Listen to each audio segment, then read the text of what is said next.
जय जय श्री राधे मित्रों, मैं पंडित आशीष शर्मा। मेरे इस YouTube चैनल में आप सभी का बहुत बहुत स्वागत है। आशा करता हूँ कि आप सभी स्वस्थ होंगे, मंगलमय होंगे। तो मित्रों, आज एक बहुत ही महत्वपूर्ण विषय पर चर्चा करूँगा कि महाबलशाली बाली हनुमान जी से युद्ध में कैसे हार गया। तो मित्रों, आज हम चर्चा करेंगे कि शत्रु की आधी शक्ति खींच लेने वाला महाबलशाली शक्तिशाली वानरराज बाली आखिर हनुमान जी से युद्ध में कैसे हार गया। तो मित्रों, सबसे पहले जानते हैं कि बाली कौन है। तो बाली सुग्रीव का भाई है, अंगद के पिता, अप्सरा तारा का पति और ऋषभ का पुत्र बाली है।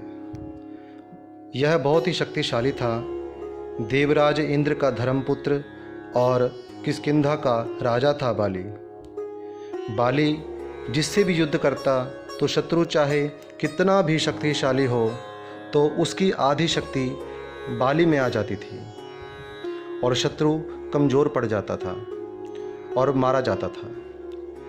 तो रामायण के अनुसार बाली को उसके धर्मपिता इंद्र से एक स्वर्णहार प्राप्त हुआ था और उसी स्वर्णहार की शक्ति के कारण बाली युद्ध में शत्रु को पराजित कर देता था।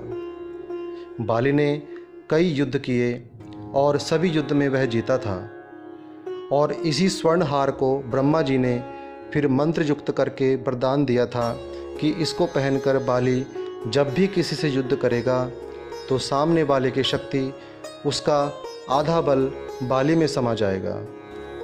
और यही बाली की शक्ति का सबसे बड़ा राज था।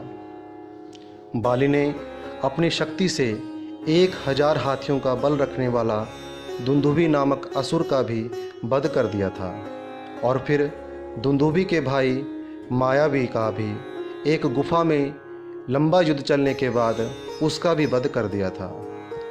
और फिर रावण ने बाली की शक्ति के चर्चे सुन करके उससे युद्ध करने की ठान ली, लेकिन बाली ने रावण को अपनी कांख में 6 महीने तक दबाए रखा और फिर अंत में रावण ने अपनी हार स्वीकार कर ली और बाली को अपना मित्र बना लिया।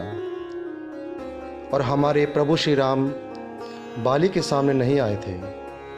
एक बार किसी भ्रम के कारण बाली के मन में अपने भाई सुग्रीव के लिए नफरत हो गई थी और बाली ने अपनी भाई सुग्रीव की पत्नी को अपने पास रखकर सुग्रीव को राज्य से बाहर निकाल दिया था।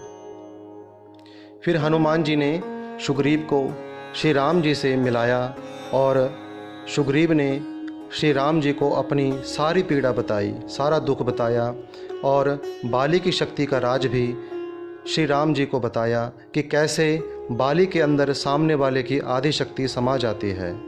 तब राम जी ने सुग्रीव को बाली से युद्ध करने के लिए प्रेरित किया और दोनों के बीच में जब युद्ध हुआ तो श्री राम जी ने बाली को छुप करके बाण मार दिया। लेकिन यहाँ प्रभु श्री राम जी ने कोई अपराध नहीं किया, लेकिन बाली के मन में ये दर्द था कि उन्होंने बाली को छुप कर के बाण मारा था। तब राम जी ने बाली को यह वचन दिया कि तुम्हारी यह पीड़ा भी दूर हो जाएगी। फिर जब द्वापर में प्रभु ने कृष्ण अवतार लिया तो यही बाली तब जरा नाम का बहेलिया था और प्रभाव क्षेत्र में विष युक्त जहरीले तीर से श्री कृष्ण को हिरण समझकर दूर से तीर चलाया। और उस समय श्री कृष्ण एक पेड़ के नीचे योग निद्रा में विश्राम कर रहे थे और फिर वह तीर भगवान श्री कृष्ण के पैरों में लगा। फिर बहेलिया ने क्षमा याचना की भगवान से, तो भगवान ने कहा कि इसमें तुम्हारी कोई गलती नहीं, यह तो एक ऋण था मेरे ऊपर जो आज पूरा हो गया है। एक बार बाली का सामना हुआ था हनुमान जी से। तब बाली को इस बात का बहुत घमंड था कि उसे विश्व में, दुनिया में कोई भी हरा नहीं सकता। एक बार राम भक्त हनुमान जी वन में तप कर रहे थे, तपस्या कर रहे थे और वहाँ पर बाली पहुँच गया और कहने लगा, कौन है जो मुझे हरा सके? किसी ने माँ का दूध पिया है तो मुझसे युद्ध करे, मुझसे सामना करे। तब हनुमान जी की तपस्या में बाली के चिल्लाने से विघ्न पड़ गया था। तो हनुमान जी ने बाली से कहा कि तुम चिल्ला क्यों रहे हो? तो बाली ने कहा, अरे तुम क्या, तुम जिसकी भक्ति कर रहे हो मैं उसको भी हरा सकता हूँ। इतना जब सुना हनुमान जी ने तो क्रोध आ गया और उन्होंने बाली को चुनौती स्वीकार कर ली। और अगले ही दिन दोनों के बीच में युद्ध शुरू होना था। और जब हनुमान जी युद्ध के लिए जाने लगे तो ब्रह्मा जी उनके सामने आकर के प्रकट हो गए।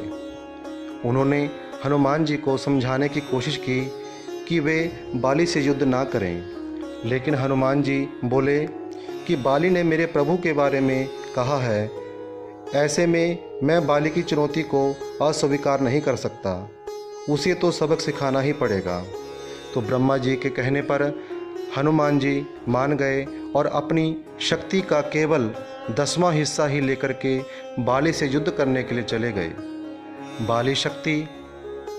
बाकी शक्ति श्री राम के चरणों में समर्पित कर दी, यानी केवल 10वां हिस्सा साथ में लेकर के गए और जो 90% हिस्सा था वह अपने प्रभु के चरणों में समर्पित कर दिया।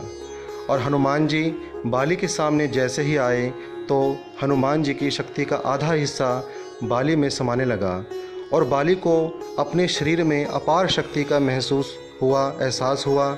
उसे लगा कि जैसे शक्ति का कोई समुद्र उसके अंदर आ गया है। फिर कुछ ही क्षण बाद बाली को लगा जैसे उसके शरीर की नसें फटने लगी हैं और रक्त निकलने ही वाला है। तभी वहाँ श्री ब्रह्मा जी प्रकट हो गए और उन्होंने बाली से कहा कि यदि जिंदा रहना चाहते हो तो तुरंत ही हनुमान जी से कोसों दूर चले जाओ, नहीं तो तुम्हारा यह शरीर फट जाएगा। लेकिन बाली को कुछ समझ नहीं आया और वहाँ से दूर चला गया। और फिर दूर जाने के बाद बाली को राहत मिली और देखा कि ब्रह्मा जी उसके सामने खड़े हैं। तब ब्रह्मा जी ने कहा कि हे बाली, तुम अपने आप को दुनिया में सबसे ज़्यादा शक्तिशाली समझते हो, लेकिन तुम्हारा ये शरीर हनुमान जी की शक्ति का एक छोटा हिस्सा भी सहन नहीं कर पाया, उसको संभाल नहीं पाया। क्योंकि हे बाली, मेरे कहने पर ही हनुमान जी अपनी शक्ति का केवल 10वां भाग ही लेकर के तुम्हारे सामने युद्ध करने आए थे, फिर भी तुम्हारी ये दशा हो गई। सोचो, यदि अपनी पूरी शक्ति के साथ हनुमान जी तुम्हारे सामने आते तो तुम्हारा क्या होता। तब बाली समझ गया कि मैंने बहुत बड़ी भूल की और फिर बाली ने हनुमान जी को दंडवत प्रणाम किया और कहा कि मुझे क्षमा करो हनुमान जी। तो मित्रों, ये थी आज की जानकारी। अगर अच्छी लगी हो तो लाइक शेयर ज़रूर करें और नए दर्शक सब्सक्राइब ज़रूर करें इस चैनल को, ताकि भविष्य में और भी नई अच्छी जानकारी मैं जब भी डालूं तो सबसे पहले आपको वह जानकारी प्राप्त हो। तो इसी के साथ आज इस वाणी को यहीं पे विराम देता हूँ। जय जय श्री राधे।